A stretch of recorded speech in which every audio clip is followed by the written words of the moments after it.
Hello दोस्तों, my name is Pramod Kumar. Welcome to NIT science classes. आज इस क्लास के माध्यम से हम ये बताने जा रहे हैं कि आखिरकार हाइब्रिडाइजेशन संकरण का जन्म किधर से हुआ। आखिरकार संकरण का कंसेप्ट कहाँ से आया, हाइब्रिडाइजेशन का कंसेप्ट कहाँ से आया, ये समझाने का कोशिश कर रहे थे। हुआ क्या दोस्तों कि जब वीवीटी का थ्योरी आया, वीवीटी का मतलब हुआ वैलेंस बॉन्ड थ्योरी, इसको हिंदी में बोलते हैं संयोजकता आबंध सिद्धांत, या इसका शॉर्ट नेम बोलते हैं वीवीटी।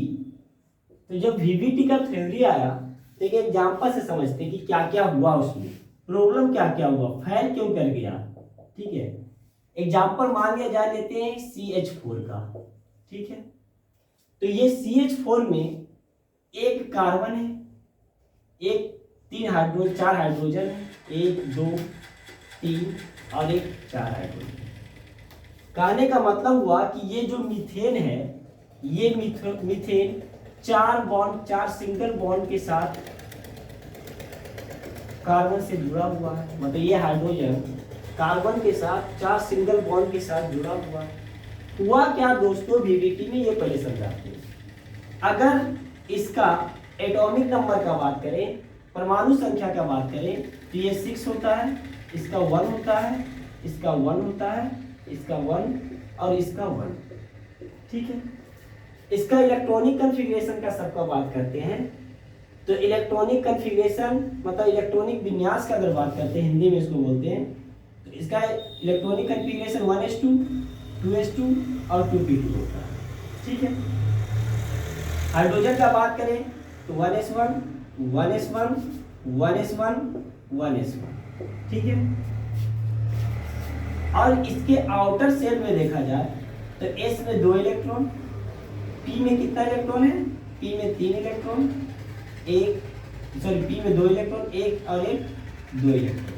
ठीक है, S का बात करते हैं तो S के सेल में 1 इलेक्ट्रॉन है।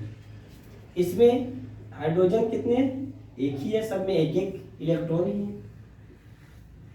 ठीक है, हुआ क्या दोस्तों कि ये इलेक्ट्रॉन, ये जो कार्बन है 4 बॉन्ड के साथ बना हुआ है। 4 बॉन्ड का मतलब हुआ कि कार्बन के पास 1 अनपेयर्ड इलेक्ट्रॉन और इस हाइड्रोजन के पास 1 अनपेयर्ड इलेक्ट्रॉन। दोनों अनपेयर्ड इलेक्ट्रॉन जब कंबाइन किया तो एक बॉन्ड बन गया। कहने का मतलब हिंदी में अगर इसको समझाते हैं तो कार्बन के पास 1 अयुग्मित इलेक्ट्रॉन, हाइड्रोजन के पास 1 अयुग्मित इलेक्ट्रॉन, और जो दोनों इलेक्ट्रॉन अगर मिला तो एक बंध बन गया। ठीक है, हुआ क्या कि ये 4 हाइड्रोजन है, तो 4 हाइड्रोजन के लिए कितना अनपेयर्ड इलेक्ट्रॉन चाहिए, कार्बन के पास 4 अनपेयर्ड इलेक्ट्रॉन चाहिए। अभी अवेलेबल कितना है, 2 अवेलेबल है, तो इसको 4 अनपेयर्ड इलेक्ट्रॉन बनाना है। तो अनपेयर्ड इलेक्ट्रॉन बनाने के लिए हम लोग क्या करते हैं, एक्साइटेशन एनर्जी देते हैं। इसको बोलते हैं फर्स्ट एक्साइटेशन एनर्जी।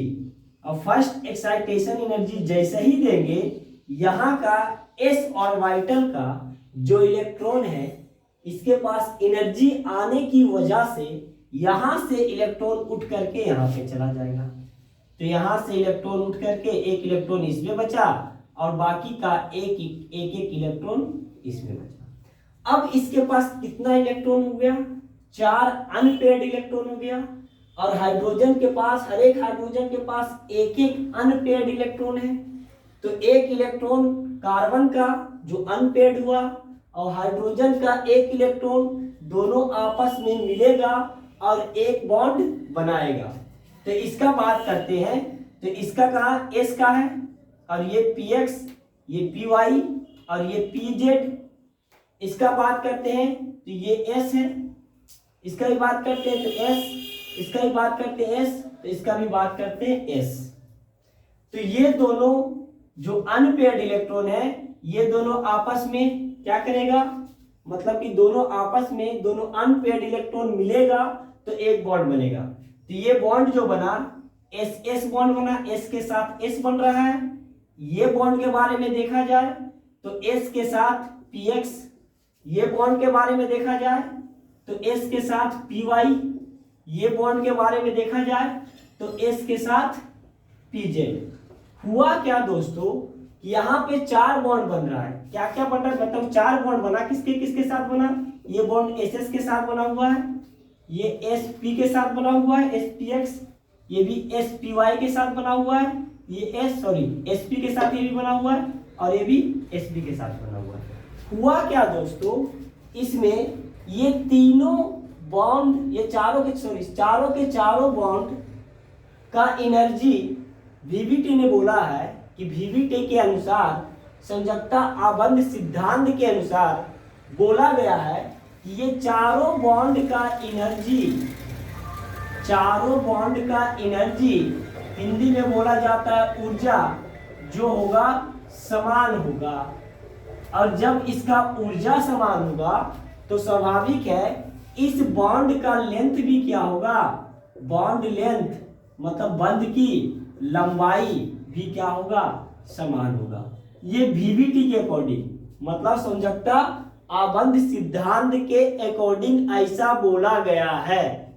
लेकिन सोचने वाली बात यह है कि जब S के साथ जब S जुड़ा, ये SS बॉन्ड जो बन रहा है और ये SP बॉन्ड बन रहा है, ये SP बॉन्ड बन रहा है, ये SP बॉन्ड बन रहा है, तो ये बात तो समझ में आता है हमको कि ये तीनों बॉन्ड का एनर्जी समान हो सकता है, सेम हो सकता है। ये तीनों बॉन्ड का लेंथ भी समान हो सकता है, क्योंकि ये दोनों जो अनपेयर्ड इलेक्ट्रॉन है, सभी अनपेयर्ड इलेक्ट्रॉन sp का है, तो इसका एनर्जी, बॉन्ड एनर्जी और इसका बॉन्ड लेंथ समान हो सकता है। लेकिन SS का इसके कंपेयर में इसका बॉन्ड लेंथ और बॉन्ड एनर्जी कैसे समान हो सकता है, तो समान नहीं हो सकता है। तो यहां से आया संकरण का कंसेप्ट। संकरण के अनुसार ये बोला गया है, समझते हैं, मतलब संकरण मतलब हाइब्रिडाइजेशन के अनुसार ये बोला गया है कि अगर हाइड्रोजन के मतलब कार्बन के साथ जो हाइड्रोजन जुड़ा हुआ है, उस हाइड्रोजन का अगर चारों बॉन्ड का एनर्जी या चारों बॉन्ड का लेंथ अगर समान रखना है, तो चारों का अगर एनर्जी और चारों का लेंथ अगर समान रखना है, तो हाइब्रिडाइजेशन के अनुसार कि कार्बन का जितना भी इलेक्ट्रॉन है आपस में ही मिक्स करे। किस प्रकार मिक्स करेगा वो समझते हैं। जैसे मान लिया जाए, अब आ गया यहां से हाइब्रिडाइजेशन का कंसेप्ट, जिसको हिंदी में बोला जाता है संकरण। यहां से आ गया हाइब्रिडाइजेशन का कंसेप्ट, क्योंकि VBT ने क्या बोला था, VBT ने ये बोला था कि SS, SP, सभी का बॉन्ड लेंथ और बॉन्ड एनर्जी क्या होना चाहिए, समान होना चाहिए, जो कि लग नहीं रहा देखने में, क्योंकि ये SS ऑर्बिटल के साथ है, ये SP ऑर्बिटल के साथ है, तो ये समान तो नहीं लग रहा है। लेकिन हाइब्रिडाइजेशन बोला कि अगर इसका बॉन्ड लेंथ और बॉन्ड एनर्जी को समान करना है, मतलब इक्वल करना है, बराबर करना है, तो कार्बन का जो भी इलेक्ट्रॉन है सभी को आपस में क्या करो, मिक्स कर दो। किस प्रकार से मिक्स होगा समझते हैं। जैसे मान लिया जाए ये कार्बन का अगर हम एटॉमिक नंबर बात करें तो 6 होता है, तो 1s2 2s2 और 2p2। तो आउटर सेल में ये इलेक्ट्रॉन है, s का 2 इलेक्ट्रॉन और p का यहाँ पे 2 इलेक्ट्रॉन, 1 और 1 2। थोड़ा सा एनर्जी देंगे इसमें, तो यहाँ से इलेक्ट्रॉन उठ करके यहाँ पे चला गया। अब समझते हैं इसको मिक्स किस प्रकार किया गया। तो S का इलेक्ट्रॉन यहाँ पे, P का और P का और P का, तो ऐसा बोला गया कि सबको आपस में क्या करो, मिक्स करो। तो सबको आपस में जब मिक्स किए तो यहाँ पे 4 सेल बना, 1 2 3 और 1 4 सेल का मतलब हुआ कि ये sp3 का कैरेक्टर शो करेगा, ये भी शो करेगा sp3 का, ये भी शो करेगा sp3 का और ये भी शो करेगा sp3 का कैरेक्टर। किस प्रकार से शो किया समझते हैं। जैसे मान लिया जाए कि मेरे पास 4 लड्डू है, ठीक है, 3 लड्डू है जो बूंदी लड्डू आता है वो बूंदी लड्डू है, और एक लड्डू है जो मुगदल लड्डू है। ठीक है, 3 लड्डू, 1 लड्डू, 2 लड्डू और 3 लड्डू। ये हम नहीं बोलते थे, जहाँ पे हम पढ़ते थे तो वहाँ पे टीचर्स हम इस प्रकार से बताते थे। बताने का तरीका है कि यहाँ पे 3 लड्डू पड़ा हुआ है, जो तीनों के तीनों लड्डू किसका बना हुआ है? बूंदी का बना हुआ है। ठीक है, और एक लड्डू जो है वो बना हुआ है मुगदल का। अब क्या करना है कि हमको इसको संकरण करना है। संकरण का मतलब हुआ मिक्स करना है। तो 3 लड्डू जो बूंदी का है और 1 लड्डू जो तुम्हारा मुगदल का है, चारों लड्डू को आपस में क्या किए? चूर दिए, और चूरने के बाद उसी आकार का 4 लड्डू बना दिए। तो ये बताइए कि वो 4 लड्डू उसी आकार का बना है, तो एक लड्डू का अगर हम उसका विशेषता देखें तो उसमें उस लड्डू में क्या क्या विशेषता होगा? तो पहला लड्डू जो 1 लड्डू बना हुआ था मुगदल का, उसका भी विशेषता आ जाएगा उसमें, मतलब उसका चौथा भाग उस लड्डू में आ जाएगा, और बाकी 3 लड्डू का चौथा भाग 1 लड्डू में आ जाएगा। तो कहने का मतलब जो 1 लड्डू बना वो 1 लड्डू 3 पी से भी बना हुआ है, 3 पी का भी हिस्सा है और 1 एस का भी हिस्सा है। तो इसका संकरण अब जो हो गया sp3 sp3 sp3 sp3।